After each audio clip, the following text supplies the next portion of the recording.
I will start in Arabic, just a small introduction, and then I will try to translate what I said if you didn't get it, and then we will go forward to listen to you.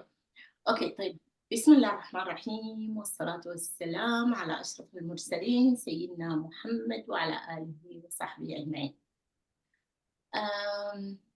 جملة أو أبيات بتتردد يعني من زمان كانت وما زالت بتتردد في مخي باستمرار. كنت بسمعها من الوالد. للناس اللي حضروا مايو زمان كان في نشيد من أناشيد مايو بيقول نقول نعم وألف نعم عشان أولادنا تتعلم. فكان الوالد كل ما يسمع الجملة دي أو الأغنية دي كان بيقول نقول نعم وألف نعم عشان من أولادنا نتعلم. وهسه يعني ده بالضبط الحاصل معانا فعلا. يعني كان معه فعلا حق الوالد في تغيير الجملة، لأنه فعلا إحنا قاعدين نتعلم من أولادنا. وهسه رزان بالتأكيد أقرب مثال، وقبلها كل الأجبال اللي مروا علينا في النادي إحنا تعلمنا منهم كثير وما زلنا بنتعلم من أولادنا. فسعيدة جدا جدا أقول لكم اليوم لمتنا تحلى وجلستنا تزدان بوجود رزان بيناتنا الليلة، اللي هي رزان بنت حنان وعصام من دفعتنا، وهي شبل جديد أو شبل إضافي. جاتنا قبل كده رزان شبل إضافي من أشبال الدفعة. رزان زي ما قالت من شوية هي يعني جورناليست في الواشنطن بوست و researcher في الواشنطن بوست. و we are so proud of you رزان إنك بتمثلين. بقينا عندنا ممثل في داخل الواشنطن بوست، فسعيدين جدا جدا بوجودك معنا يا رزان. ورزان today is going to present an attractive book. يعني I can say from the name of the book itself, it's so attractive. Nothing is true and everything is possible. Really, you know, from the title of the book, it get attracting you to know what's going on. So for us to know what's going on, we are going to listen to Razan, and she will give us brief or detailed idea about what's going on. Razan, we are very happy to have you today. We are so proud of you. Looking forward to hear from you. اتفضلي رزان، المايك معاك، واحنا حضور نستمع لك. بنرحب بكل حضورنا الحاضرين معنا in the One Book Club. كل الأعضاء وكل الضيوف مرحب بكم. ورزان is here to present for us the book. رزان اتفضلي. Yes, thank you. Thank you so much, Noha. Yes, like she said, I'm Razan. I'm Hanan's daughter, and I work in media. I work for the Washington Post, and I studied journalism in school as well, in university. And so the reason I chose this book, my mom has been asking me, you know, what book do you want to present? And I've been thinking a bit. But this is a book I read many years ago, about maybe six years ago now, when I first graduated from university. And I was, you know, very optimistic about the state of journalism and the media, you know, ecosystem. And it was at a small library at my last workplace. I used to work for a group of investigative journalists. And I was just interested in Russia. I was interested in how media operated, you know, in Russia and outside of the US and the UK. Because, you know, I think we're very used to, at least I'm used to, you know, the Western style of how media operates. You know, I grew up watching BBC, you know, reading kind of The Guardian. And so in the West, and by the West, I kind of mean the US and the UK and Western Europe, there's kind of this idea of truth, objective truth, which means there's one truth. And the job of the journalist is to get as close as possible to this one truth There's one narrative, one set of events, and one set of facts. But as I started working in journalism, I feel like I came up on a lot of different questions about what truth means, really, and what, how truth can be different for different people, depending on, who's writing the stories, who's, who you're interviewing for the story. Is that truth is actually quite a difficult thing to grasp, to actually hold. So this book, yeah, it's a book I read, I think, in 2018. It was published in 2014 by Peter Pomerantsev.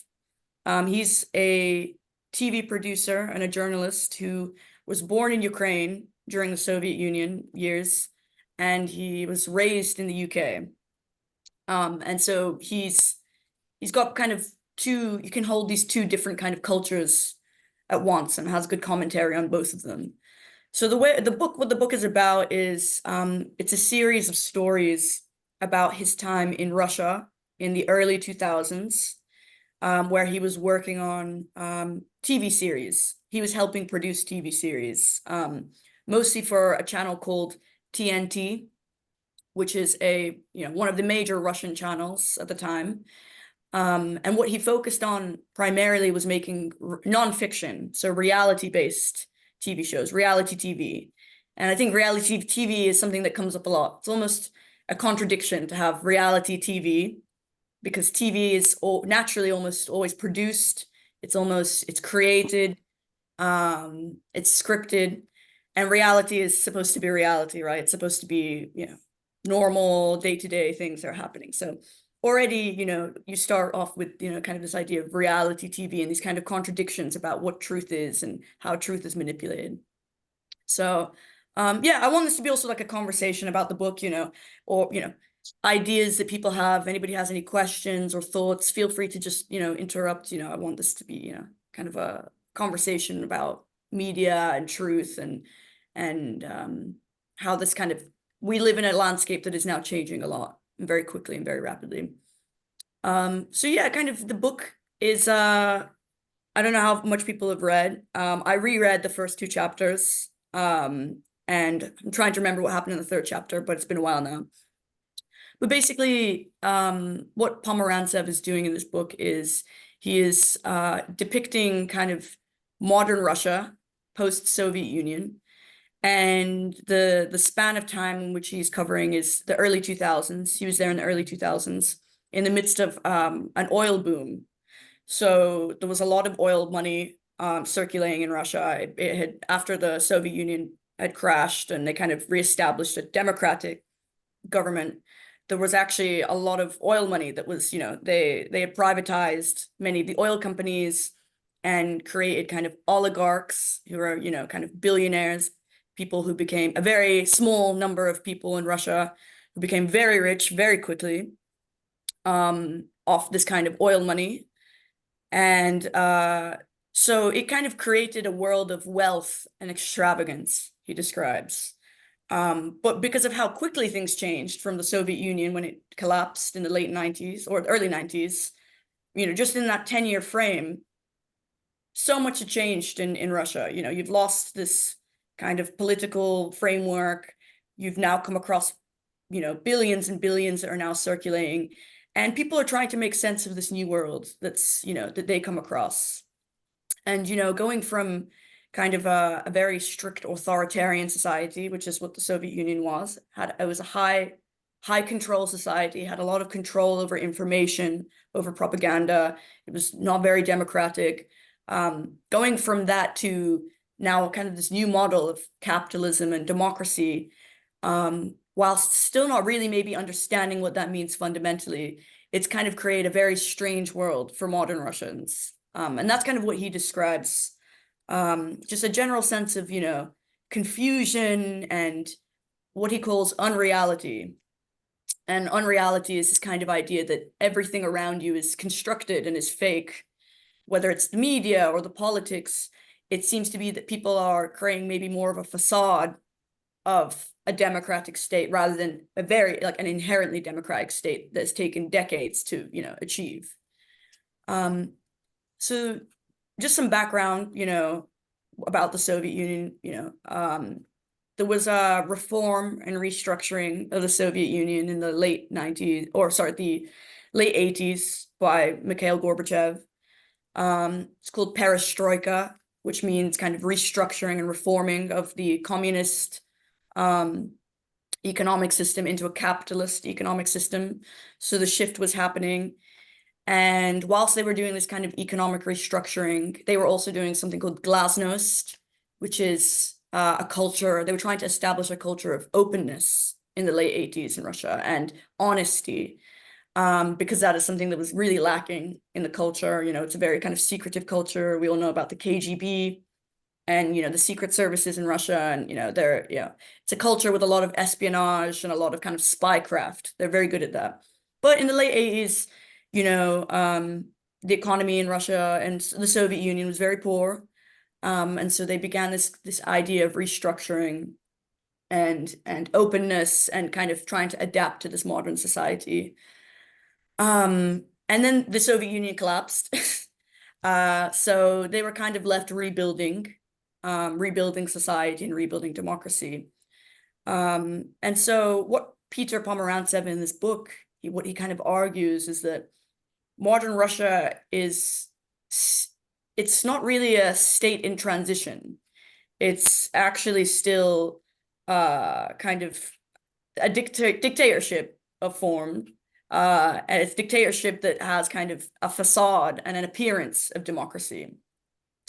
And so he says that the way that this kind of works is that nothing is true, basically, is that facts are very easy to manipulate in the Russian kind of ecosystem, media ecosystem, and thus everything is possible. So people shift, whether it's politicians or oligarchs or normal people, can shift their identities constantly, and they can constantly be in change because there's no firm or fixed facts. So, for example, Putin, who he mentions very rarely in the book. He doesn't talk about Putin a lot, although Putin is always a figure in the background of this book. You can always tell. But he says that Putin, he's always performing kind of as a strongman leader. Sometimes you see photo shoots of him riding horses in the countryside with his t-shirt off as, you know, this strongman. He does, you know, I think he does either jujitsu or judo. So there's videos of him, you know, taking down, you know, his opponents in judo. So there's always this idea of performance, is that you can be many different people. You can be the leader of Russia, but you can also be, you know, a judo fighter. You can be a horseback rider. You can be, you know, there's this idea of constantly performing and constantly shifting, which is kind of the example of the book. So yeah, chapter 1 basically kind of covers media and politics and this idea of unreality. Unreality being, you know, kind of a state of being that is imaginary. It's illusion based. And so, yeah, in Russia, the media ecosystem he describes isn't based off this idea of objective truth. He brings up kind of Russia Today, which I'm not sure if you guys have followed, you know, watched Russia Today, but Russia Today was founded in the early 2000s when the author was in Russia. And the managing editor, so the chief of Russia Today, told Peter, there is no such thing as objective reporting. So to them, the idea that there's one truth, there's one objective way of seeing things that's not how they operate. Even though this is a Western style channel, Russia Today, you know, if you watch Russia Today, it feels like watching the BBC. But fundamentally, you know, on a very core level, these people don't believe in one truth. They believe that truth can be manipulated to serve any purpose that you want it to. And so Pomerantsev, he says, this is a new type of Kremlin propaganda. And it's less about arguing with the West and providing a counter model, a different way of being to the West, but it's about taking the appearance of the democracy that we have in the West and manipulating and playing with it and using the language of democracy and truth to kind of reach the ends that you want. And yeah, I just thought this was very interesting because I think this is no longer unique to Russia. And this is kind of a main point of the book that I was kind of brought me, you know, kind of kept me hooked when I was reading it, is that this idea of truth being this flexible, changeable thing, especially in the idea of media, during the Trump era, this became huge. It really shook kind of traditional Western media to its foundations, because you now had this candidate or this president who was operating on a completely separate set of rules and truths. One side of the country was, or half of the country was operating on a whole different kind of idea of facts, and they had kind of narratives to establish that, whether it was, Fox News or on Twitter. It wasn't as if, we were all operating, whether it's on the left or the right, operating on the same set of facts. We were operating in totally different, separate ends, operate on different ends of the scale in terms of truth. And I think it was very clearly kind of established when, in 2017, Kellyanne Conway, so I think she was one of the special advisors to President Trump, she was defending the press secretary at the time, Sean Spicer, who was just lying. He was lying about something, to reporters. And she said she was defending him on TV, and she said, well, he's talking about alternative facts. And she said that to the TV host. And the TV host said, what are alternative facts? You mean lies? And she said, no, an alternative set of information, an alternative set of facts. And to me, that really also gets to what this book is about, is that, now in the US and in the West, we're experiencing this kind of split of facts and truth, and that it can be different depending on who you speak to, depending on what media items you consume, depending on, who you follow on Twitter or Facebook. You can be covering the same event or watching the same event, and you can be experiencing 2 or 3 completely different experiences and come to different conclusions. And I think at least something we grapple with in the media industry is now having such different ideas of truth and different experiences.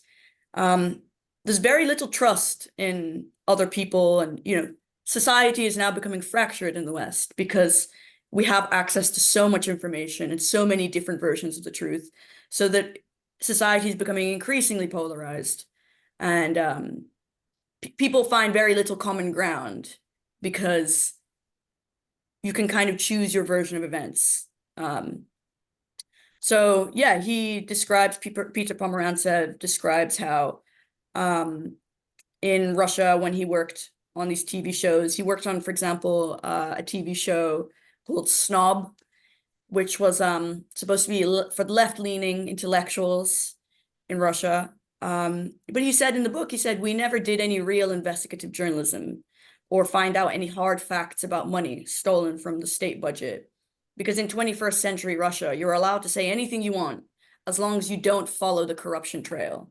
So you're allowed to have this appearance of being left-leaning, of being anti-corruption, of being anti-Kremlin, but in actuality, you actually aren't allowed to do any real investigative journalism, because that is what gets you killed. That's not acceptable. So in a way, they have this kind of controlled opposition and this kind of controlled media where, yes, you can pretend to be left-leaning, right-leaning, you can pretend to kind of, have these kind of extreme political views, but underneath it, the journalists there are actually they're very restricted as far as what they can actually cover. And we've seen that with Navalny, the dissident journalist who died recently, or I believe he died, who was arrested and imprisoned. He's an example of an actual dissident journalist who did actually cover corruption and, covered kind of contradictions and corruption in the Kremlin. And he was fundamentally almost killed.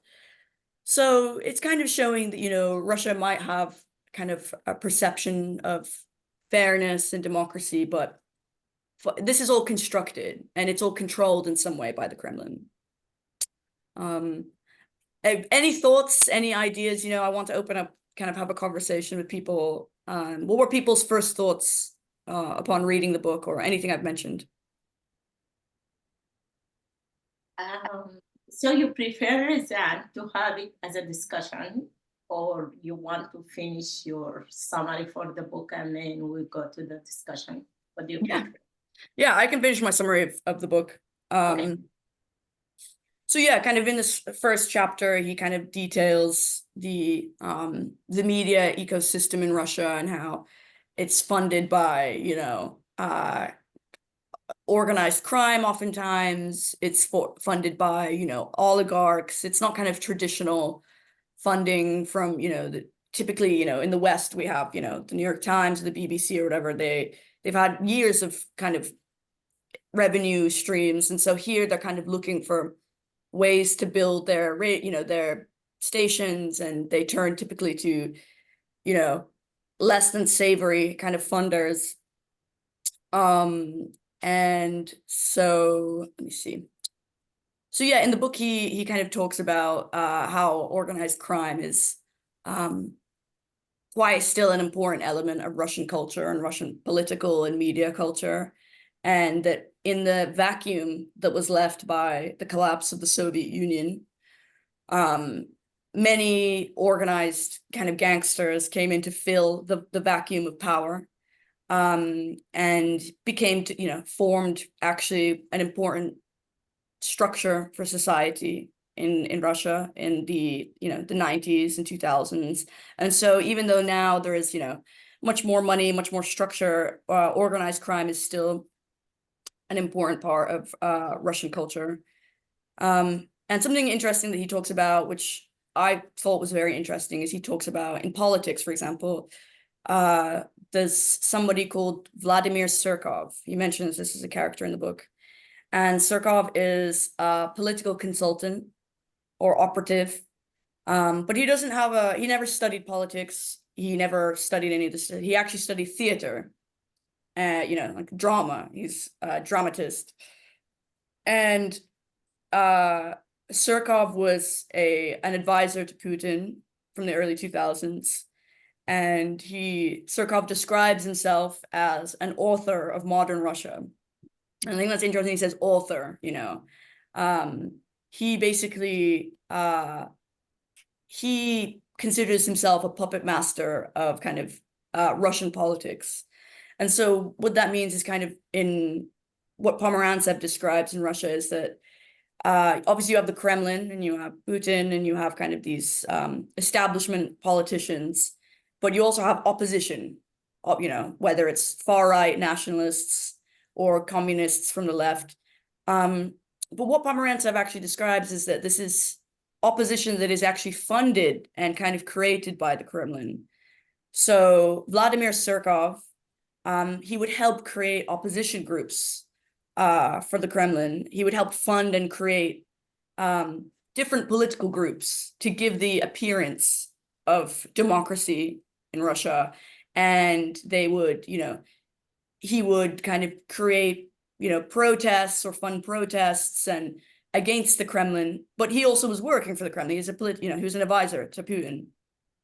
And so what they describe is, in the book, he says, Russia does have elections, but the opposition, in quotes, with almost comical leaders, is designed and funded in a way as to actually strengthen the Kremlin. When you see beetroot-faced communists and spitting nationalists argue on TV political debating shows, the viewer is left with a feeling that compared to these guys, the president is the only sane candidate. And he describes that Russia does have non-governmental organizations, NGOs, representing everyone from bikers, so biker gangs, to beekeepers. But they are often created by the Kremlin, which uses them to create a civil society that is always loyal to the Kremlin. And though Russia does officially have a free market, mega corporations floating their record-breaking IPOs on the global stock exchanges, most of those owners are friends of the president, or they are oligarchs who officially pledge that everything belongs to them. Everything that belongs to them is also the president's when he needs it. So kind of what this creates and what you kind of begin to understand about Russia is that even the opposition is controlled opposition. And you know, I don't think that's the same in the United States. I think there is legitimately, you know, for example, the Democrats and the Republicans are, you know, they're not in cahoots with each other. They're not, you know, planning to work together. child outside. But what it kind of shows in Russia is that this kind of a facade, an appearance of democracy and opposition, and but in reality, it's mostly created and funded, or at this time in the 2000s, can't speak for everything, it was kind of funded and created by the Kremlin. And what this kind of gives is, I think, Pomerantsev in the book kind of describes how everyday Russians feel kind of trapped by this fake democracy and this unreality that they've created, that the leaders have created. And they feel that they're kind of operating in a world that at any point the facade could break. And the facade of, democracy and even wealth, even the idea that the wealth has been created, there's a sense of it's very fragile because it was created in the last 20 years. And there's a knowing feeling that the Kremlin is, the group that kind of established everything that goes on behind the scenes. And so a feeling between, whether it doesn't matter who you vote for, it doesn't matter if you're part of, if you're a leftist, if you're on the far right, it doesn't matter at the end of the day, because there's no true opposition to the Kremlin. And to me, that kind of says that, Russia hasn't really developed from an authoritarian dictatorship. It still fundamentally is that. It just has a very thin kind of facade of democracy over it. And so chapter 2 actually touches on the legal system in Russia, and this idea that everyday Russians, this whole facade of democracy and justice and fairness can very quickly crumble. So in chapter 2, Pomerantsev talks about a businesswoman, Yana Yakovleva, who she was the chairwoman of a chemical industrial business, which created a chemical that could be used to make drugs, but it's not used. She would just sell it legally. She was selling it very legally. And she talks about how, she lives a life of luxury. So in the morning, she goes to the gym. She uses her luxury car to drive to the gym. And then she goes to her office after the gym in, high heels and her dress. And she notices men in suits in her office. And she notices people in her office are acting very strangely towards her. And she gets to her office and she puts down her things, and the men in the suits come to her and they say, "You have to come with us. You're being arrested." And she says, "What am I being arrested for?" And, they don't say.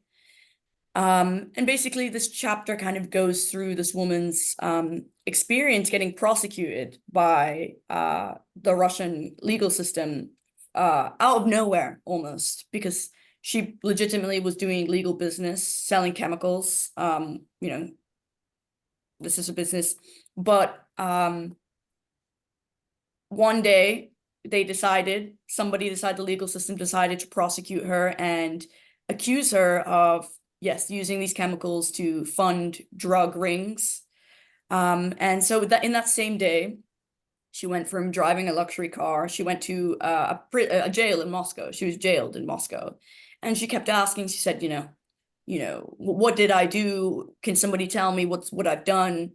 And they refused to tell her what she did until she got to prison.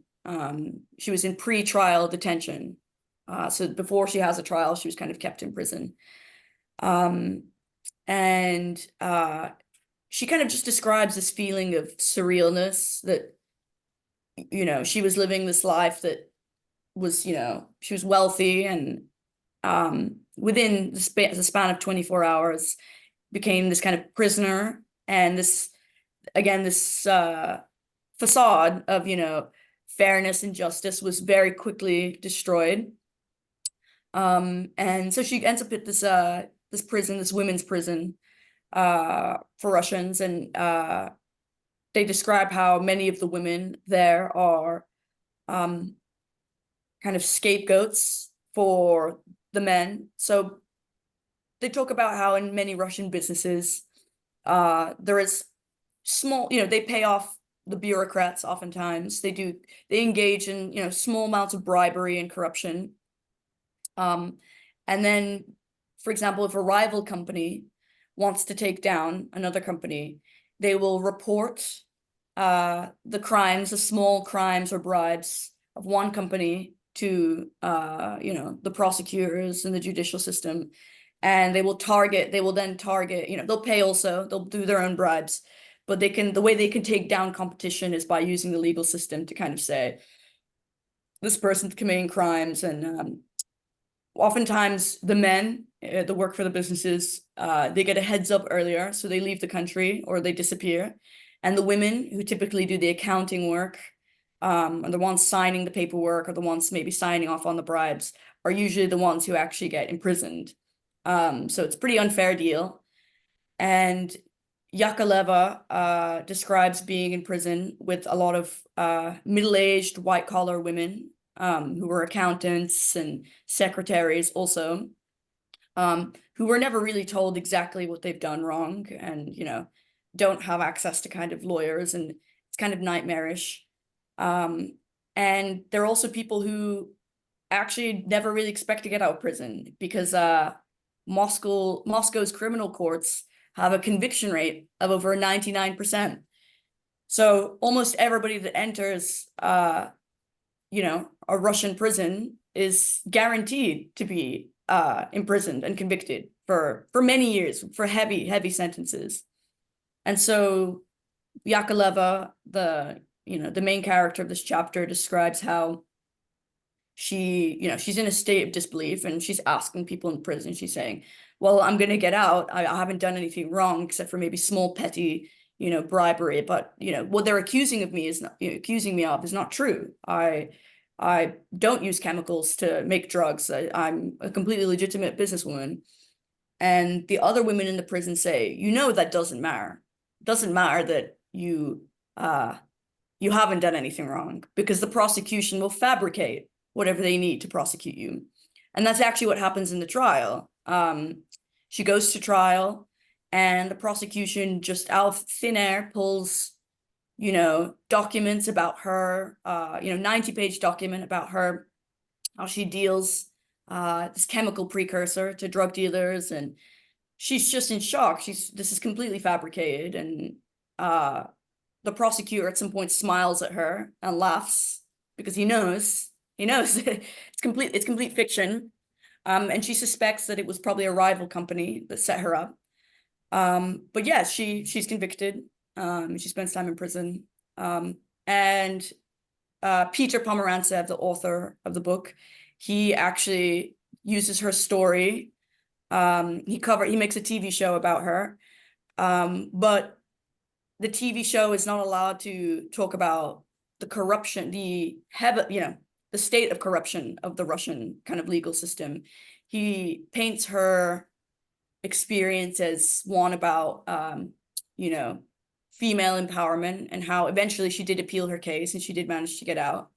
But he never actually is allowed to talk about how commonplace this kind of like corruption is in the Russian legal system. And so he ends up kind of telling her story in a very, surface level way. And so to me, that also just emphasizes how, the fakery that's kind of involved with both the Russian media ecosystem, but even the legal system.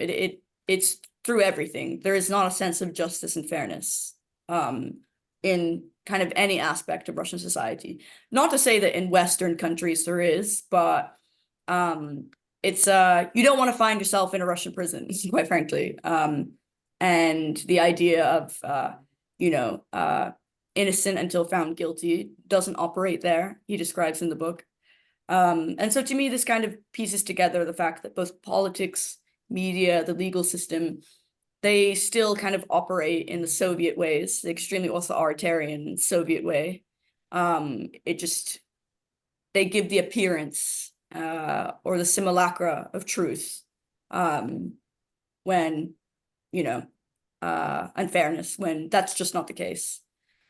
So that's kind of, the kind of the meat of the book just talks about these things. And, to me, I think it kind of made me, when I initially read it, I thought it was just very interesting, because I feel like in the US and in the West, the landscape is changing towards this kind of model.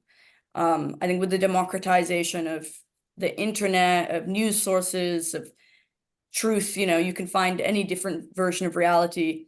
We're kind of moving towards a post-truth. They call it a post-truth society, is what people call it in the media sphere. And it's a world in which one singular truth doesn't really exist, but there are multiple. And people in the media are kind of struggling because, there's a lot of attacks on the media, at least in the US. Establishment media, whether it's from Donald Trump or from the left or the right, there's a lot of criticism of kind of media and kind of this singular narrative. And it's making it hard to survive in the news industry in the US. There are many news outlets are closing. There's not a lot of funding because you can find your information for free. You used to go and buy the newspaper, and whereas now you can just go on the internet or go on WhatsApp and watch videos and use social media. And of course, this stuff isn't vetted as much as it would be in a traditional newspaper or news outlet. It's the information is just coming from other people, and their standards for truth might not be as strong as people from traditional media outlets. So it poses a real kind of existential threat to modern day media, and I think most journalists kind of feel that, and people aren't really sure about how to navigate it. Kind of the leaders of the news industry are trying to figure out how to get people to trust the media again. I'm not sure we can do that, to be honest, but also how to monetize media, and how to monetize the news, because people can get it for free so often now. So yeah, I think this book always gave me more questions than it did answers, but it definitely provided kind of an example of, I think, what the media atmosphere looks like now. But this happened, 20 years ago in Russia. And yeah, I think it very much captures kind of the Trump era very well in terms of just this idea of alternative facts and of alternative narratives, and this feeling of, kind of fakeness, about how people are just constructing reality from kind of lies and whatever they can to serve their purpose. So yeah, in that way, I thought it was a very interesting book, and something I kind of look at when I think about kind of the limitations of media. I also don't think it's maybe a new thing in the US. For example, in the lead up to the Iraq War, in the early 2000s, US media was manipulated very heavily by the Bush administration. There was kind of media would take kind of quotes from anonymous politicians about, weapons of mass destruction. And the New York Times and the Washington Post would kind of print these falsehoods, because they weren't true, about that, Saddam Hussein has weapons of mass destruction, and it's going to create these mushroom clouds. This term mushroom clouds was provided to media outlets very often, and so it kind of generated this momentum to go to war. And then afterwards, people realized that it was the same, few politicians, Republican politicians, who were feeding news reporters the same lines, and the news reporters didn't verify any of the information. And so it actually showed how mainstream media actually contributed towards the march towards war, and how the media was actually used as a tool to advance, politicians' kind of motives, instead of acting as a safeguard or shield against what politicians are trying to achieve. So it's not necessarily new in America, but the media, I think, also has to be very aware of what we're actually contributing to, and if we're actually just advancing political views, or for example, in the case of Israel-Palestine right now, there are very you could argue that many large news outlets like the New York Times and the Washington Post are, they don't necessarily verify certain things coming from like the IDF or the Israeli government. They kind of maybe sometimes reprint. And that affects kind of public opinion and public, views on the issue. And so in a way, the media organizations can operate as a tool of the government, as opposed to, opposition to the government. And that's concerning. And I think that ruins trust in the media when you feel like it is just another, kind of, it's parroting whatever the government is, saying and wants to achieve. I think people say, well, why would I read the New York Times? Why would I read the Washington Post if, they're not criticizing and being critical of what the US government is saying, especially with regards to, conflict, Israel. And it hurts the trust. It hurts the trust of the people. And yeah, you kind of end up in this cycle where people don't trust, the mainstream media outlets. They don't buy, they don't pay for it. And it gets weakened. These kind of media establishments get weakened. So yeah, that's kind of all I have about the book. There's a lot of other stuff in the book. It's a very fun read if you haven't read through it. He talks about kind of the mafia members, gangsters.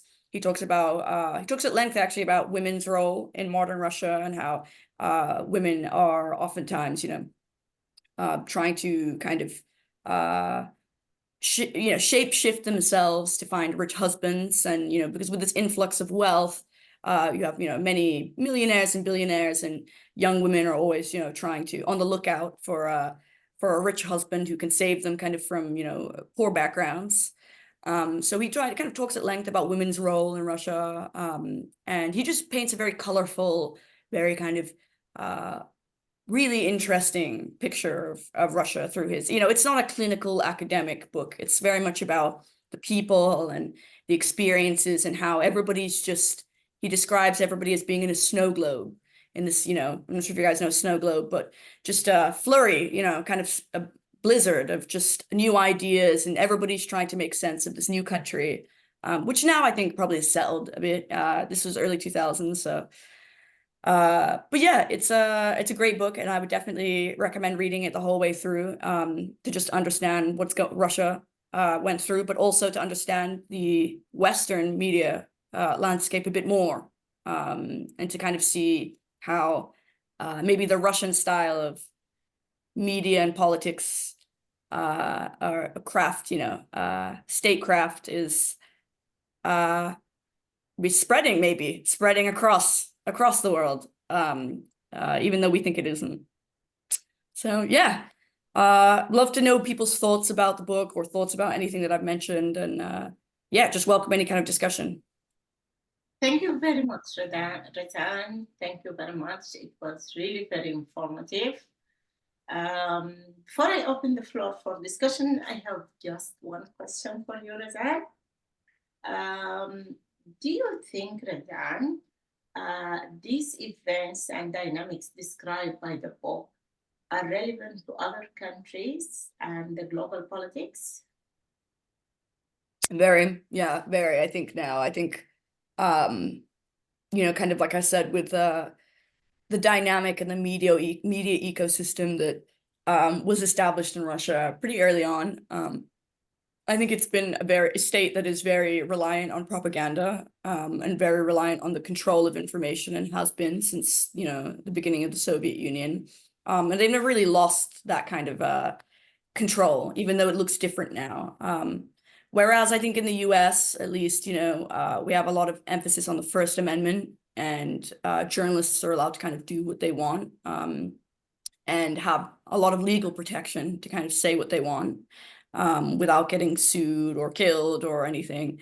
But the kind of style of media manipulation and funding, I think, is spreading. It's definitely spreading. And I would say even just, for example, in the US, the number of small outlets now, small TV stations, small, online TV stations, and has just exploded even in the last 8 years that I've graduated. since I graduated from journalism school. Some are funded by billionaires, some are funded by very shadowy, strange organizations. And what this kind of means is that instead of having 3 channels that people would tune into, you know, ABC, CNN, maybe NBC, there are dozens now. There are dozens of news channels that are funded by God knows who, and their version of events is very different. I always think about there's a network called One America News Network, and they are actually further right of Fox News. So Fox News seems very moderate in comparison. And sometimes when I'm, you know, just browsing kind of the internet, I stumble upon One America News Network. And it's just interesting, you know, to see how their version of events is just completely different from the way we're covering things at the Washington Post.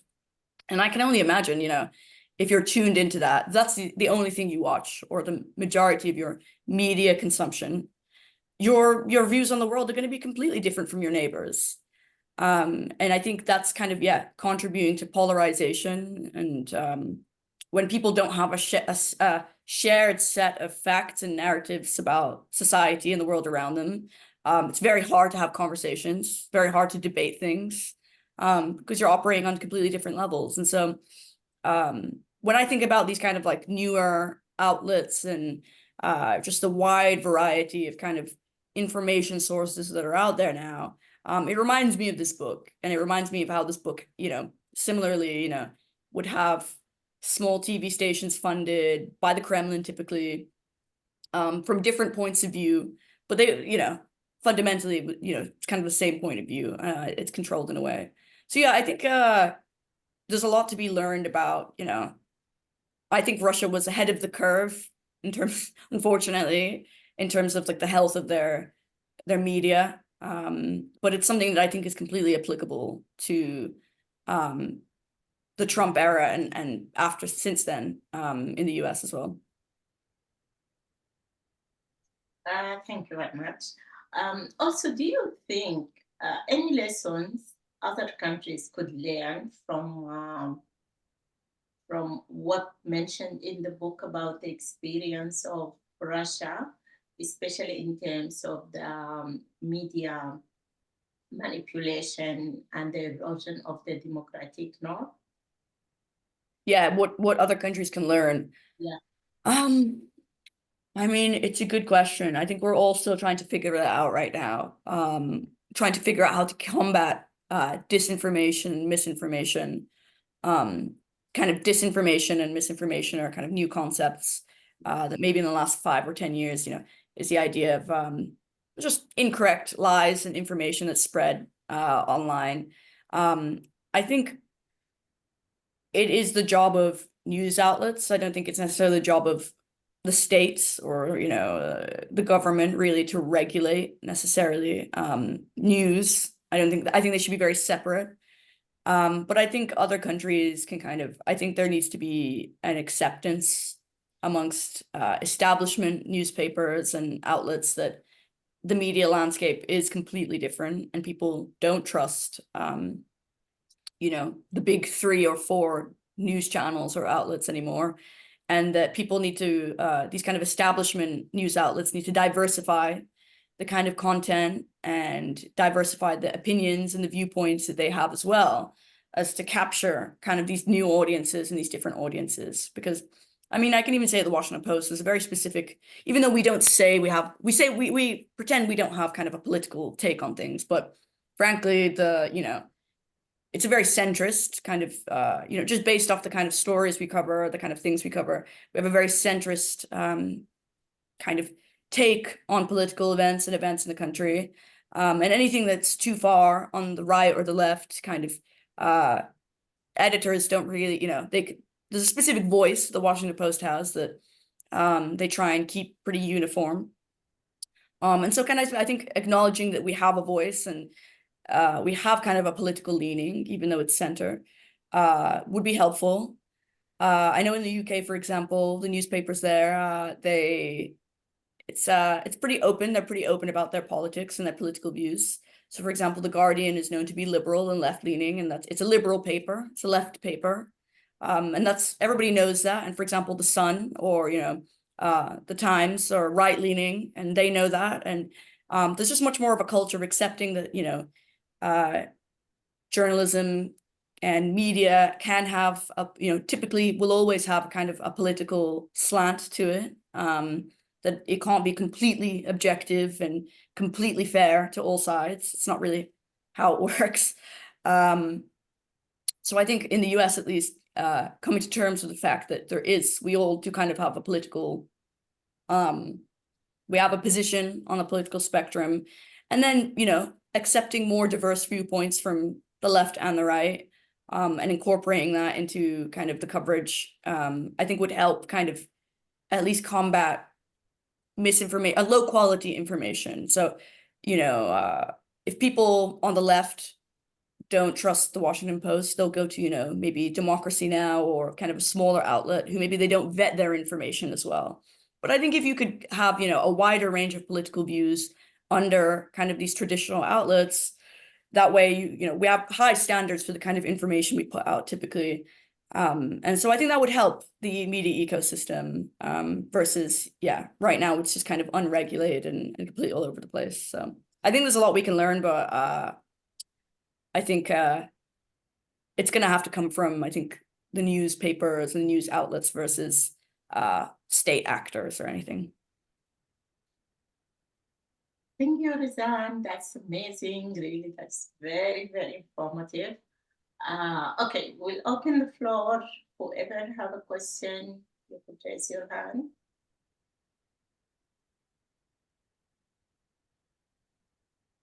Any question to Razan?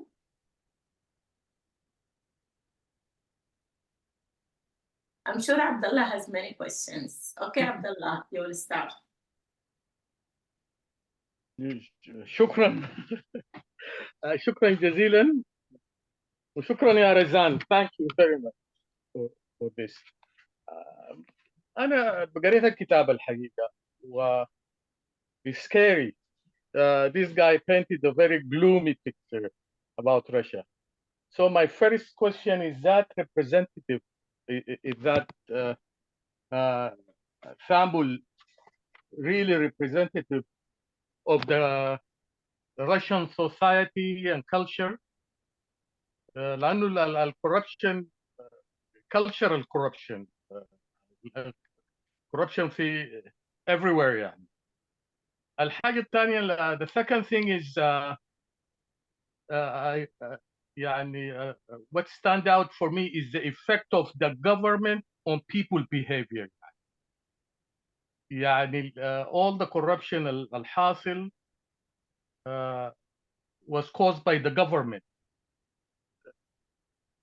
في question طوالي we usually get raised, does the government influence people behavior, or the people, or the government is just a representation of the people behavior?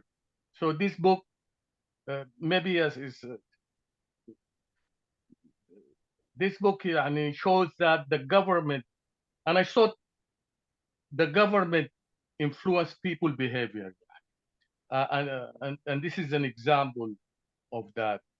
الحاجة الثالثة البوينت الثالثة في الكتاب entanglement between government and media. يعني when we think about separation of power, we think about executive branch versus legislative and judiciary. I think we should think really about media in that context. Separation of power, يعني as related to the government. They should be يعني ناس حبوا to study this issue further. مع ده كله, do you think there is a real difference يعني the media, what we saw in the media during this يعني war in Gaza was really disappointing يعني. Yes, you could be killed in Russia, if you said something which the government doesn't like, but you could be fired here. ومش you could, it's very difficult to make it to this big media if you're not in line with what the powerful people wants you to be. فحتى ذكرني الكلام ده كله الكلام بتاع the previous session we had a session about critical theory. هشام كان بيقول the fact is just what we agree on يعني ده الناس الكريتيكال ثيوري. القصه ما في بعيده. فانا يعني yes, this is the media in Russia. What about the media in US? وهو obviously الميديا would be influenced by some powerful يعني powerful people. لكن كيف الناس to minimize that يعني even if it's not influenced by the government, could be influenced by the money and lobbies and stuff like that. شكرا جزيلا يا رزان على الكتاب الجميل. It's scary. أنا إذا في الخارجية, if this book is a true representation of the politics and culture in Russia, I would not have anything to do with Russia as a country يعني. عشان كده أنا I really sent it to people who are close to that. محتاجين يقروا إذا مصري يعني. لو أنت شغال في if you work in Department of Russia في ولا في الخارجية السودانية, you have to read this book. شكرا يا رزان كتر خيرك. Thank you. Thank you, Abdullah. شكرا لك. Razan, do you want to comment on Abdullah's? Yeah, I mean, there's quite a lot of questions there. I mean, yeah, in terms of is it representative? I think, I think Western journalists and I mean, this guy's kind of bridges both the West and Russia, tend to sensationalize Russia quite a lot. I think because it was so closed off for so many years and kind of an opposing superpower to the West, that there is a sense sometimes that things are exaggerated or, maybe it's not, entirely representative. I think the average Russian person is probably doesn't live a life too different from the average American. I think that kind of the examples he describes in the book maybe were a time when Russia was still quite young in its, or modern Russia, contemporary Russia, post-Soviet, was still quite young in its development in terms of media and politics. I think fundamentally a lot of what is said still stands. I still think it is fundamentally still a very deeply authoritarian state. I mean, we can tell already by, just the terrible treatment of journalists. I mean, especially with like Navalny, for example, the fact that, he was imprisoned and died in prison. That's, just something that's kind of unthinkable in the US, having a dissident journalist, be imprisoned and die, that's pretty much unheard of. So I think, maybe without kind of the fun and the color, the gangsters, there's a lot of kind of sensationalization, but I think fundamentally what he says about the media and it still rings true. I think it still rings true. And I still think it is much more authoritarian than other Western countries. At least I don't consider it necessarily even Western. Russia's its own beast. It's such a different country to the rest of the West. So yeah, I think there are, you could take it with a pinch of salt. I think, you always have to consider the perspective of who's covering it and why they're covering it. He's an author, he's trying to sell books, it's supposed to be interesting. But I think fundamentally what he's saying is probably still how Russian media still operates to some extent, just because there is so little critical of Russia. And those people that are critical do typically end up imprisoned. or dead. So it's a very different ball game, I think, to, for example, Britain or the US, that they're playing over there. Second question, what was the second question? Or the second point you made? The separation of power, when we think about separation of power and the media as a power and its relation to the government. Yeah, I think the US does a pretty good job of because everything's just so privatized in the US, quite frankly. It's just, there's nothing really receives state, very few. I mean, Voice of America, for example, receives state funding, but the idea that, a news outlet and, it's, I think we call it was it the fifth pillar, the fourth or fifth pillar of kind of democracy in America is the media, and it's separate. It's considered very separate to the government. It's considered very, supposed to be hostile. Typically, it's supposed to be hostile. I think in practice, the way that journalists, especially political journalists, operate often isn't very hostile towards governments. I think when you're covering, for example, the White House, whether it's Trump presidency or Biden, if you're a political reporter, people don't speak to you unless you have relationships with them and you're close to them. And typically when you're close to them, you can't really cover them poorly. So I think there is a strain of political journalism in the US that is, I call it palace intrigue. We call it palace intrigue. So it's supposed to be about, what happened, behind the scenes at the Trump White House. And it typically involves reporters being, I think, closer to the politicians that is really healthy, and that is really expected.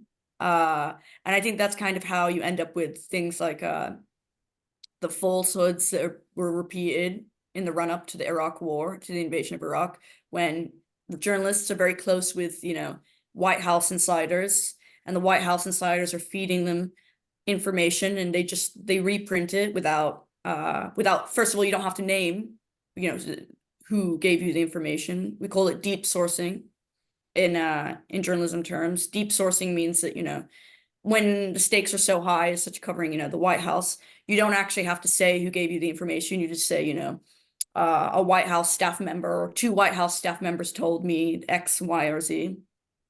But I think that's a dangerous game to play when you're deep sourcing and you're not naming your sources, because there's no way to vet that. There's no way for the public to hold journalists accountable when they've got things wrong. We don't know where the information's, other journalists don't know where the information's coming from. You just kind of have to trust what they're saying. So, for example, in the lead up to the invasion of the Iraq War, there are many stories in the New York Times that were deep sourced by White House, staff members talking about how they found weapons of mass destruction, and all of this stuff, and it was just reprinted, and it was never vetted. It was never very thoroughly vetted. So I think there are issues. There are issues with government and journalism being kind of too closely intertwined. But I think that's maybe on a much more kind of small scale level, as opposed to the government actually playing a large role in media. It's I think in the UK, I mean, there's more of an issue with state funding. BBC, for example, is state funded. Al Jazeera is funded by the Qatari government. We have kind of issues. There is maybe more state involvement with those kinds of outlets. Russia Today. And they also do claim to be objective, but they're getting their funding from the government. They're typically, kind of standards and probably a certain voice that the outlet has to have. So yeah, I think it's maybe less of an issue in the United States and the kind of environment that I work in. But it's definitely, when I read something from the BBC or Al Jazeera, I do keep in mind that, these are state-funded outlets, and there is a limit to how critical, for example, you can really be of, your own country and your own governance when you know that these people are state-funded.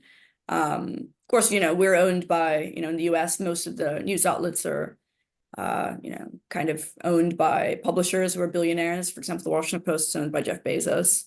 But there's a pretty clear mandate that that they are not to interfere with, like, that is a very strong rule that whoever's funding the outlet cannot say, cannot dictate, if they're covered well or not. We do cover Amazon. We are critical of Jeff Bezos as well.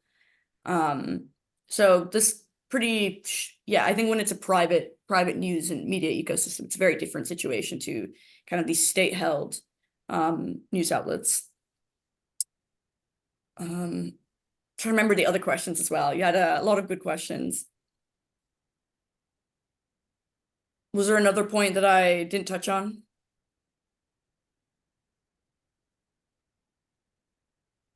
No, I think that's it. If I could add, why don't we hold the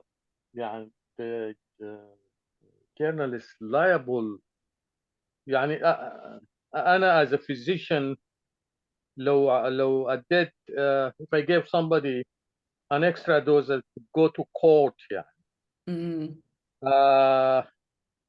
They what happened in Iraq war يعني. Why don't we have hold some of them liable? I mean, look at the consequences of that.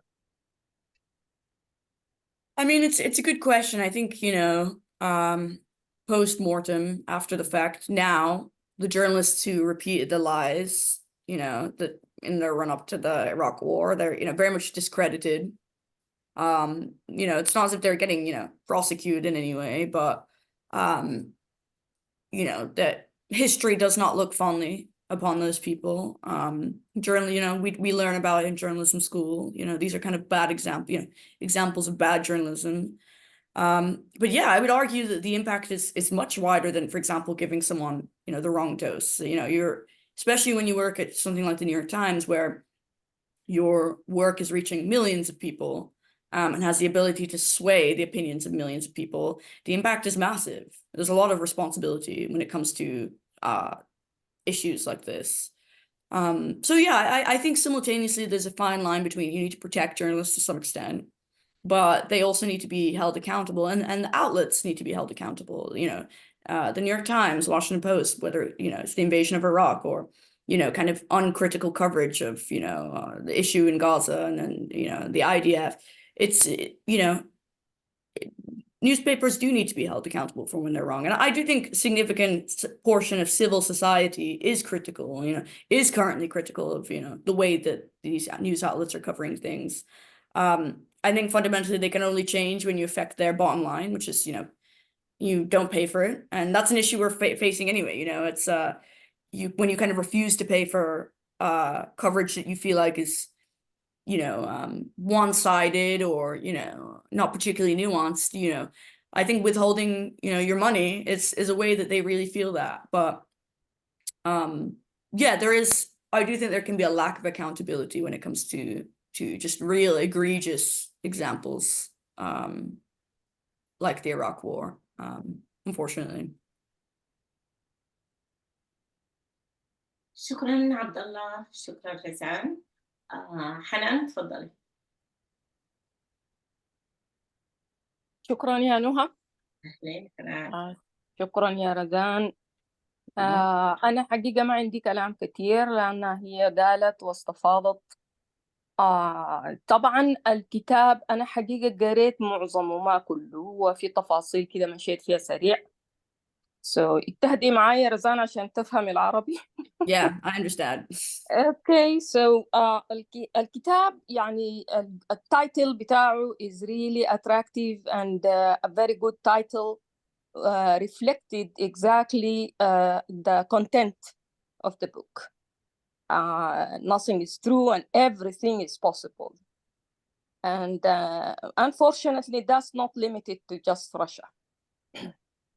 It is all over the world.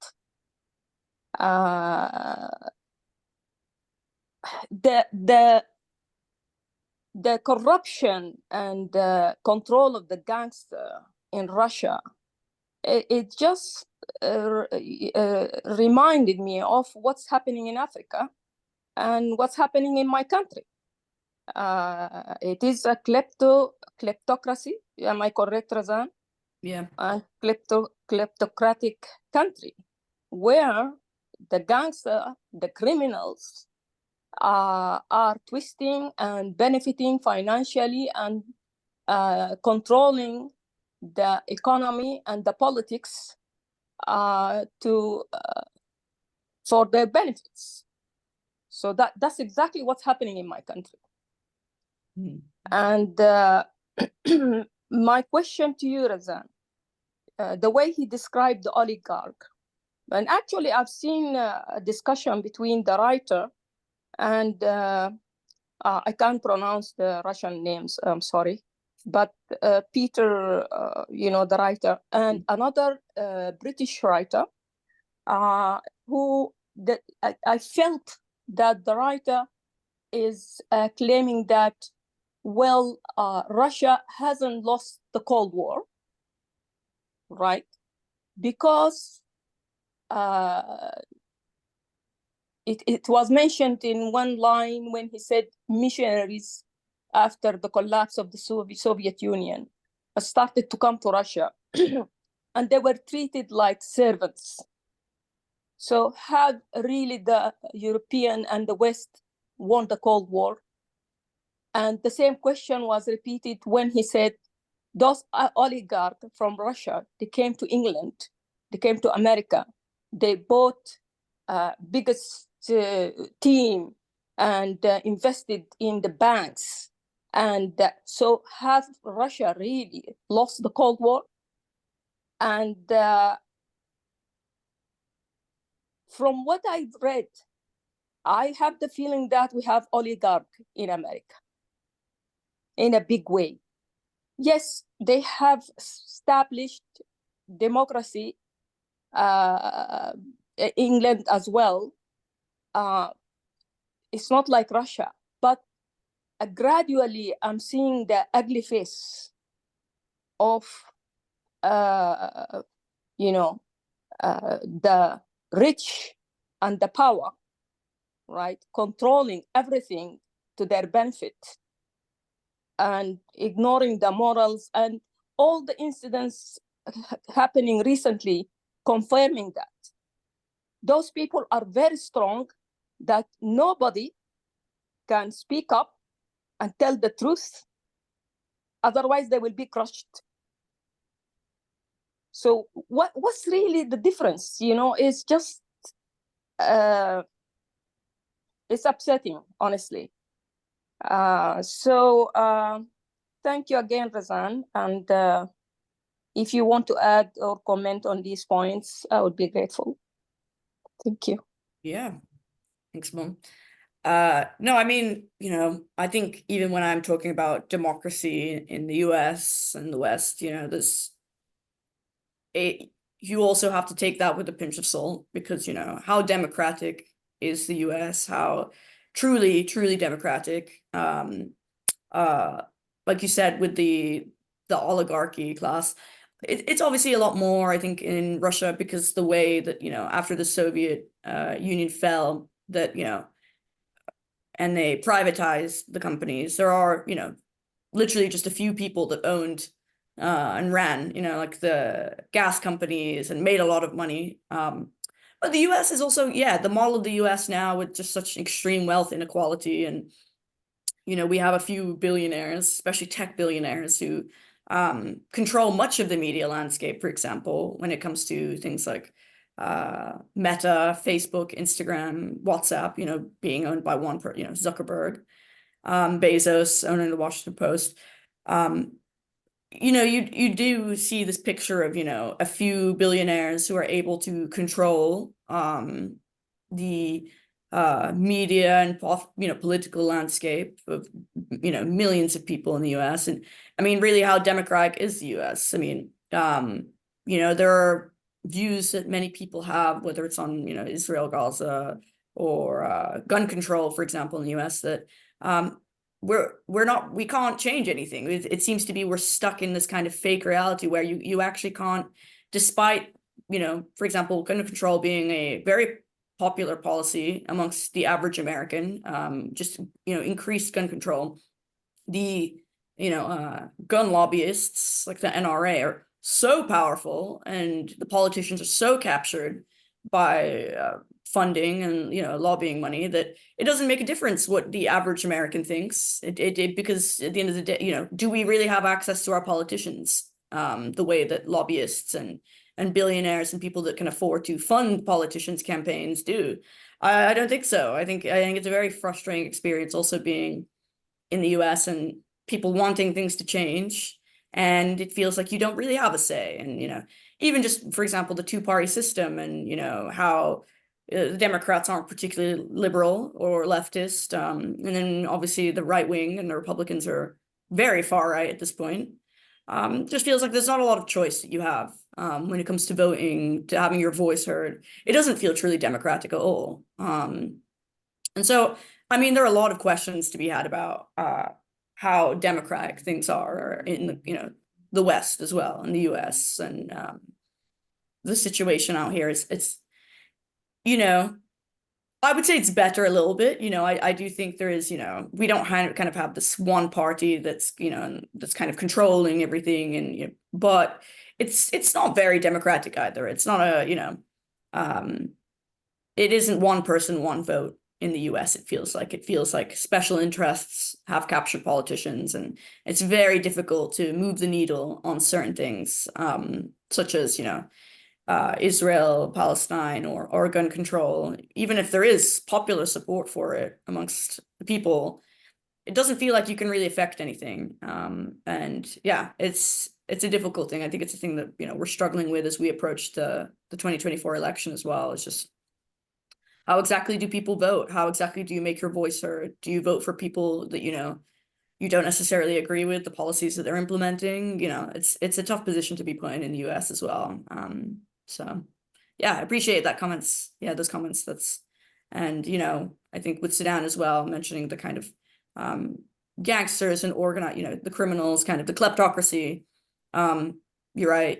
I think having a vacuum of power certainly leads itself to situations where people are just trying to pillage the country for all that it's worth, and it's a very difficult situation to watch. And so there is, I think Russia also in the 90s and early 2000s is kind of a good example of seeing how people are just kind of who rises to power when there is a vacuum. And oftentimes it's not the people you want to rise to power. So yeah. Thank you, Hanan. Thank you, Razan. iPhone honor عشان ما في اسم بس iPhone honor. تفضل.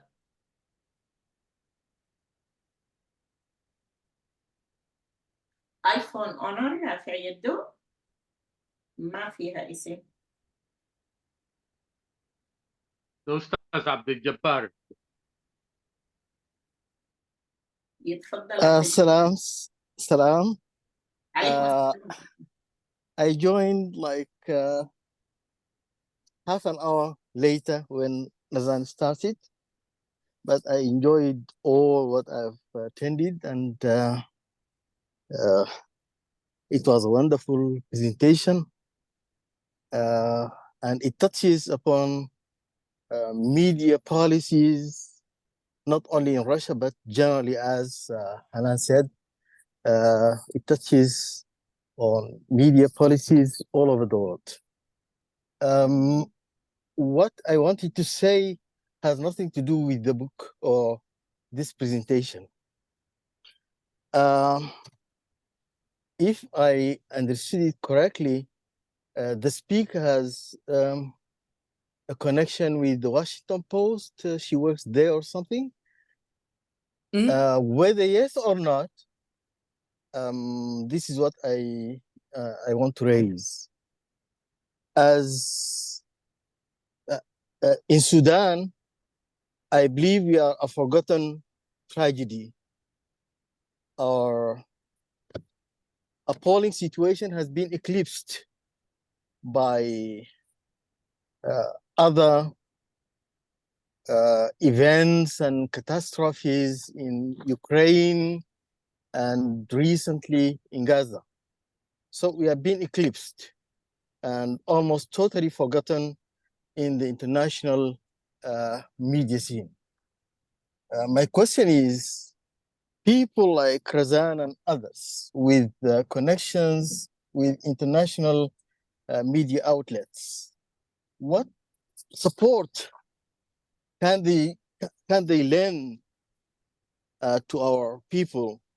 We have been eclipsed, though we are the worst humanitarian situation, according to UN reports, and according to what we know in daily life there, the suffering of the people is untold, and it's really bad. So my question is also related to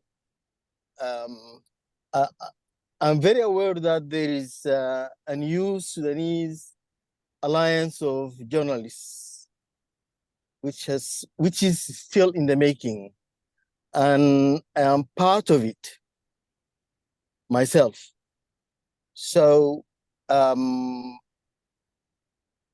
would like to suggest that people like Razan and others help with connecting with Sudanese journalists who mostly work in Arabic, not in English or French or other languages, mostly in Arabic.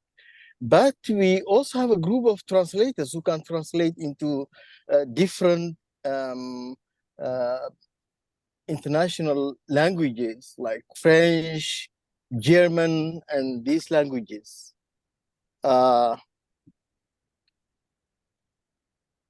This is not a question to be answered here, but if there is a way to connect with Razan after the presentation to see what kind of relationship we can build together to have access to international media outlets.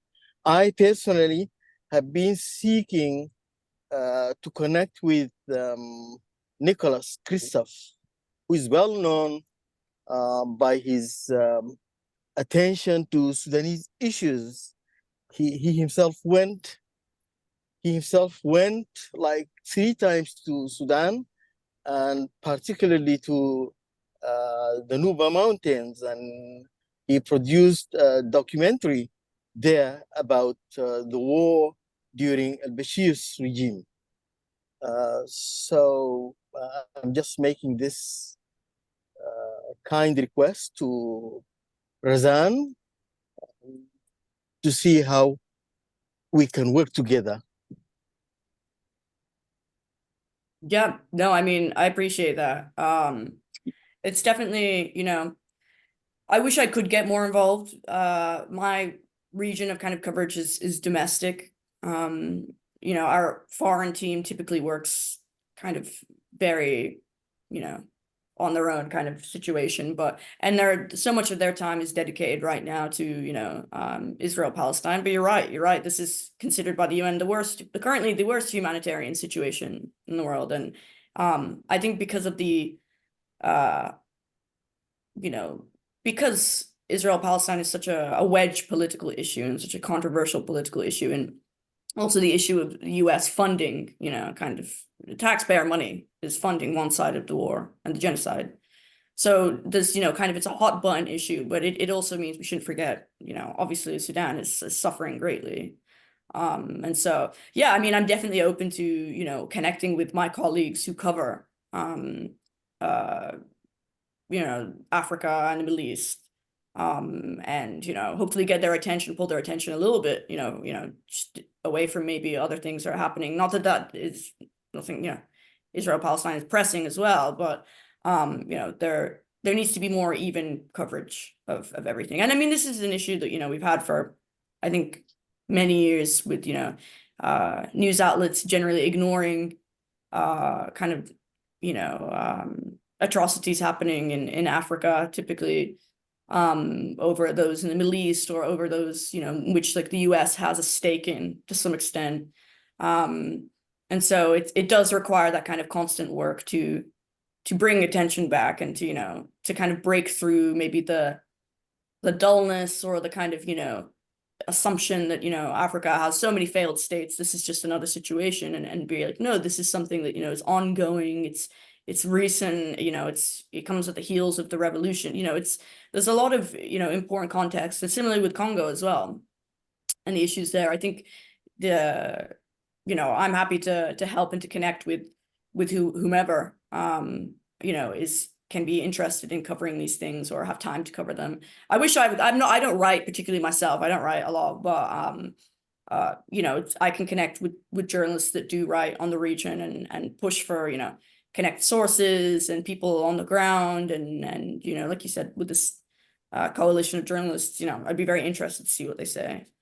So yeah, I can give you the details for my phone afterwards, or email as well. Typically findable on email and iMessage. So Thank you so much, Razan. And I apologize because I was driving and talking at the same time. I was a bit distracted, but thank you so much. And I appreciate this very much. This is really needed. Any kind of establishing connections with international media would be of great help for people. Thank you so much. of course. شكرا رزان، شكرا كثيرا. Okay, we have Kamal Taifour.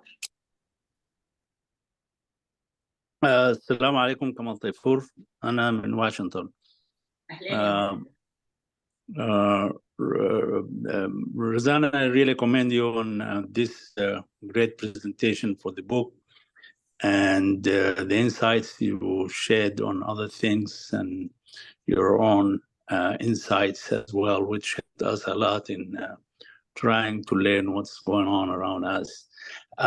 Journalism is a great thing. It's affecting everybody. It's affecting every nation.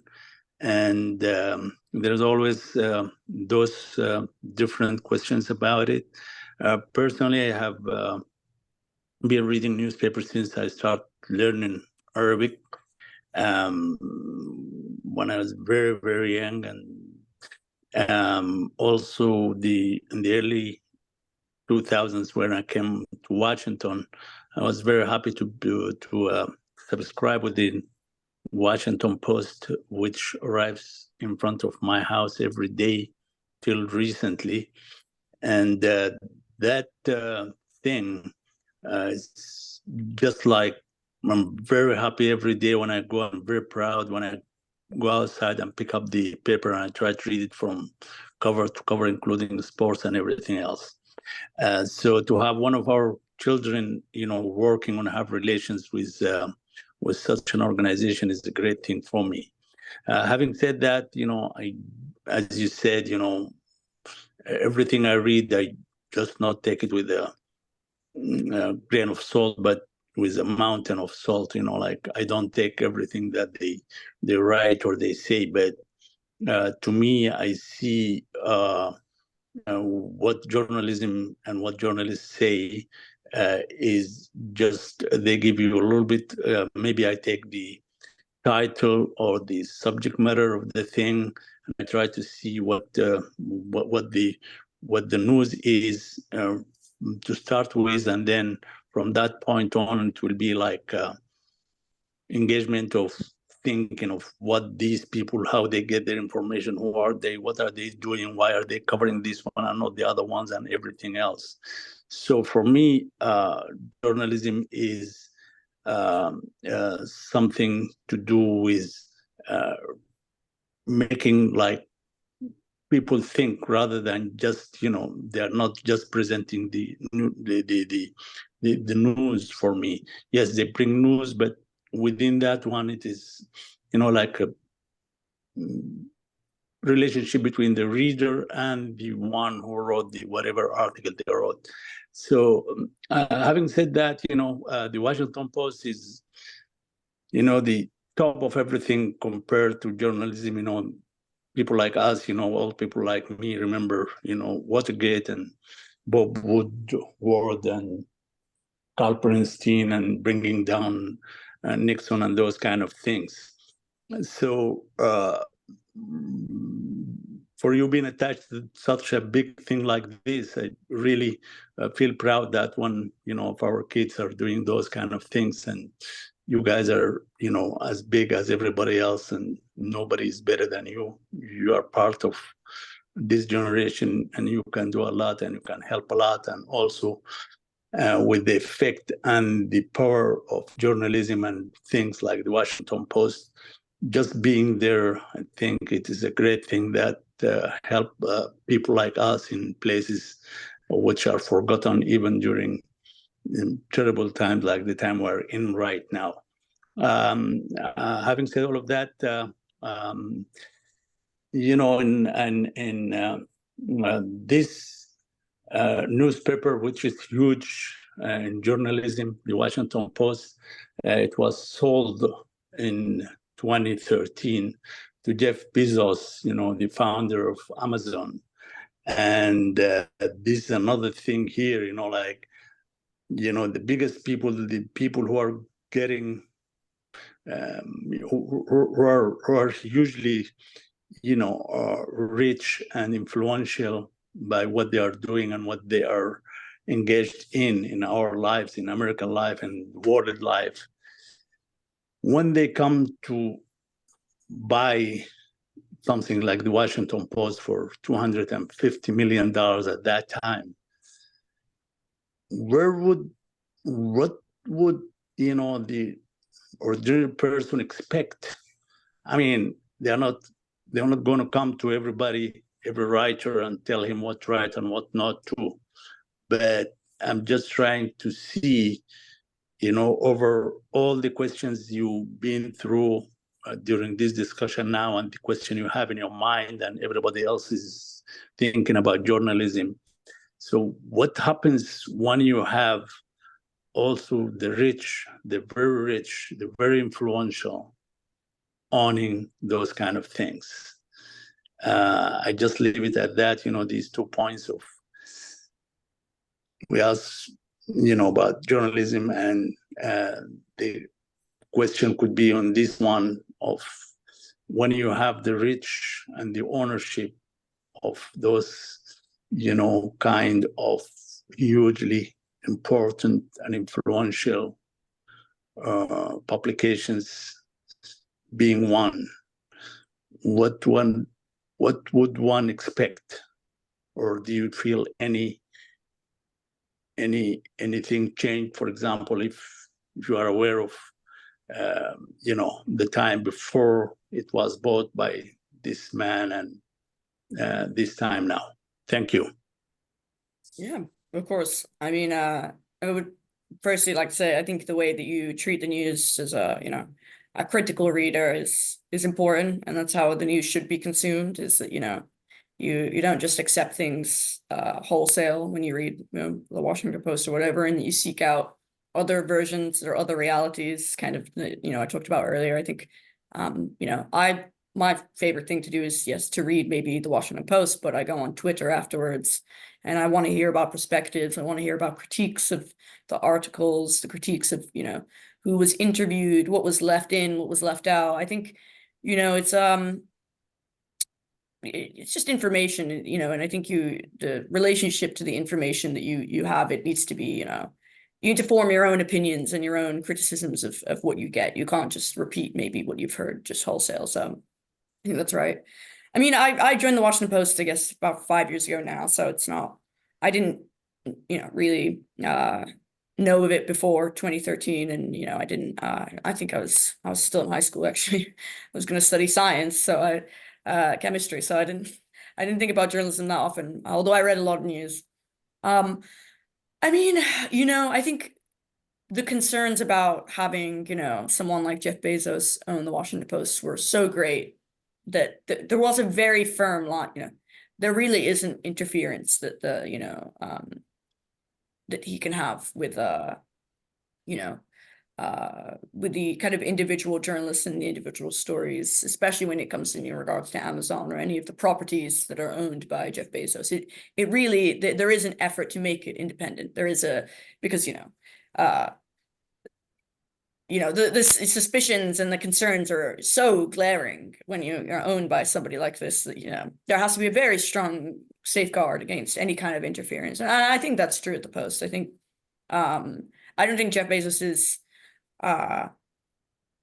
ownership has necessarily affected anything on the editorial side.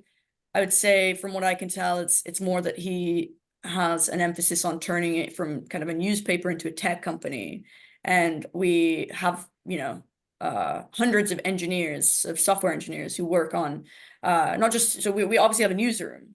I work in the newsroom, but there is another side to the Washington Post, which is we build products for other newspapers as well. And I think that generates a lot of money for us. That's kind of what keeps the whole situation afloat. And so, in one of the floors of the building, it's a different floor from mine, we have, you know, hundreds of engineers that build just like systems for other outlets to publish. For there's a whole kind of, you know, tech side to and product side of that the Washington Post also is invested in, and I think that's kind of a lot of where his investment has gone. But, you know, I think we have labor reporters, we have people that cover like the Amazon unionization efforts, we have people that cover things that are directly at odds with Jeff Bezos's, you know, interests, you know, and it absolutely has to be. I do think still, you know, I think the problem with kind of the, you know, Washington Post and the New York Times is, you know, these are establishment outlets. They're establishment outlets. They are generally going to kind of support the status quo. They typically, you know, it was a decent investment for Jeff Bezos to make because, you know, we're not kind of some sort of, you know, left-leaning revolutionary outlet. You know, we're not trying to take down billionaires necessarily. We're providing pretty middle of the road, good journalism, but, you know, like I said earlier, I think most outlets have, even though they don't admit it, kind of a pretty obvious political slant, which is why, you know, people on the right and Republicans don't like the Washington Post or the New York Times. So yeah, I do think there is a general issue of funding newspapers and outlets in the US at least. Nobody can really afford to fund outlets. The only people that really the only really outlets that have survived are New York Times is on a different level, and they make so much money. But the rest of the outlets are owned generally by billionaires or private equity firms. And so, you know, there's a real issue of how to fund journalism in this country. And unfortunately, I think it's kind of fallen on this mega rich to kind of to pay for us and to fund us in a kind of vanity project. I think that's kind of the danger really of being owned by you know, a billionaire, is that you know, this kind of idea of supporting the media and democracy dies in darkness it makes them look good. It makes them look like they care about, you know, civil society, and it feels like a vanity project for them. It is. But I mean, to some extent, yeah, they aren't interfering that much with the actual coverage, but yeah, journalism has a huge funding issue. I mean, you know, a big part of why I stay at the Washington Post is that it's a secure job that pays decently well. My friends in other outlets cannot say that. Most of my friends who I graduated journalism school with have been laid off in the 5 years we've been working, you know, in the workforce, 5-6 years. Some have been laid off several times by several different outlets and many outlets have closed in like the last few years. So there's a huge issue. I don't know, in fact, if journalism is really going to survive in its current form over the next 10 years, because there's so few jobs left. There's so few stable, well-paying jobs left in journalism.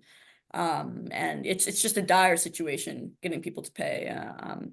And so, yeah, it's unfortunately, it's just kind of something you have to accept that, you know, it is going to be funded by the super rich, or, you know, and there's Rupert Murdoch's, the Jeff Bezos, and you just kind of have to make sure that there are safeguards and protections against any interference with the editorial side, which I think to some extent, you know, has been the case. It's just the Post is establishment paper, so they're never going to be very, you know, counterculture, or they're never going to really question power as much as they should, because it is power. It is, you know, it is a prestigious, well-funded outlet. It's and you know, they generally support the status quo as opposed to oppose it.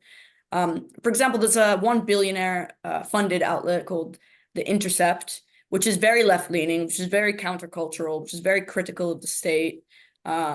And yeah, it's funded by, I think, the guy, Pierre Omidyar, who he was one of the founders of eBay. So he's a billionaire that funded a very leftist facing project, media outlet. So, you know, it depends. I think it depends. But yeah. Good questions overall. Oh, thank you, Razan. Last question is coming from Shaza Zahrin اللي هي حنان سليمان. تفضلي. And بعدها, please, Razan, after Hanan, yes, we can conclude because there is no one else raising hand. So yeah, Shaza Zahrin, تفضل. Thank you, Dr. Noha, and thank you to Victor Al-Jamila Razan. I think you did an excellent job. I enjoyed every minute of it, and I hope to hear you again here. To me, I also read A Gentleman in Russia. I don't know if you went through that, and they both describe the new Russia after the fall of the Soviet Union. And it is intriguing, but I found his writing a bit choppy because he kept jumping from section to section. It's more kind of short story, although they gloomy sometimes or many times. And you can't pinpoint the time period he's writing about. So you don't know if he's talking about 2000, 2005, 2006. So you have to do your own just guessing. The other thing is like the way he painted the picture, it's like, it seems like that's just a generalization. And I will echo with Dr. Abdullah that there is normal people in Russia. It's like, you know, taxi drivers and accountants, teachers, those kind of people, they are there too. However, I think the book drew very clearly what became the precursor to America's future. So the Russians have perfected the fake news art, and they exported to America successfully. I mean, moving forward now, the book is written in 2014 now in the shadow of IA and how you can duplicate voice, duplicate personalities, all that, and how the media advanced so fast and became the #1 tool of war. I think the book might need to do another version to accommodate that. The book Behind the Smoke Machines and the tour of the mirrors, factories, and the culture created by creating the smoke screen. In general, it's a good book. It's a must read, but I also would recommend A Gentleman from Moscow or A Gentleman in Moscow. I don't remember the title perfectly. But again, thank you for the well presentation and well prepared and the good answer. There is no free media. That's my own personal opinion. There is no free media. There is no media with no agenda. Everybody, if somebody pays millions to own a media outlet, then that's to project a certain opinion. So thank you so much. Yeah. شكرا جزيلا شذا. شكرا لك حنان. Razan, you can comment and نختم بعديها. ما في حد رافع يده, so we can conclude. Yeah, I mean, that's great points. I think the structure of the book, yeah, you're right, is interesting because it does jump around a lot. And I read actually, he says that he wanted to give that kind of impression, kind of add to the confusion of the reader by having short stories that changed form. So sometimes it's, you know, kind of like an investigative journalism piece, and then sometimes it changes into very novel fiction style writing. So the author did intend for it to be kind of a jarring kind of transition between genres, to kind of convey a level of confusion. It doesn't make it an easy read, quite frankly. And I think, you know, the one issue is that it is it is quite vague in its like chronology. They do say, you know, it was published in 2014, but it depicts early 2000s Russia. So a lot has changed since then. I mean, a lot has changed in the West, never mind Russia. You know, we live, you know, I can imagine a whole nother book, several books being written about this exact topic in post 2016, post, you know, kind of fake news and the issue with disinformation and misinformation. So it's, yeah, it's definitely a book. It's of its time, but there's a lot has happened since then. A lot has happened since then. But yeah, I think it's it is an interesting kind of introductory read and help me understand kind of the media atmosphere here a bit more and kind of predict it. But yeah, we're entering very strange territory in terms of the media and information ecosystem nowadays with AI and deep fakes. You know, I considered myself such a, you know, media literate person, but sometimes I'll see things that are AI and I didn't even recognize it myself. And so, yeah, we're entering a very, very crazy kind of, you know, unprecedented space in the information and media kind of ecosystem. I think the best one can do is to, you know, try and be critical of everything, the information that you see and that you take in, to question where it came from, to question who wrote it, who paid for it, and what it's trying to achieve in its goals. Is it to inform? Is it to sway? And I think, you know, you're right. The Russians, they're masters. They're masters of theater and kind of political messaging. And quite frankly, they interfered very heavily, you know, during the Trump years. And, you know, did they win the Cold, you know, did we win the Cold War? I don't know. It's, you know, their style of information, I think, is information sharing and subjective reality that's the world we're living in now. And so, yeah, a lot to think about, and we'll see how the next 5-10 years of media and information looks like. So I think it's going to be tough. It's not, you know, we're heading into a pretty rough place for media and journalists in general. So yeah. Thank you very much, Razan. Thank you for being here. Thank you for the fantastic, great presentation, for the very informative presentation and the good discussion. It was really very informative and very rich. Thank you again and again, Razan, and looking forward to see you again. Thank you, Razan. Thank you. شكرا جزيلا كل الحضور، شكرا جزيلا كل الشرفونا. سعدنا بلقاكم اليوم، وإن شاء الله بإذن الله نلتقي في الأسبوع الجاي. شكرا لكم.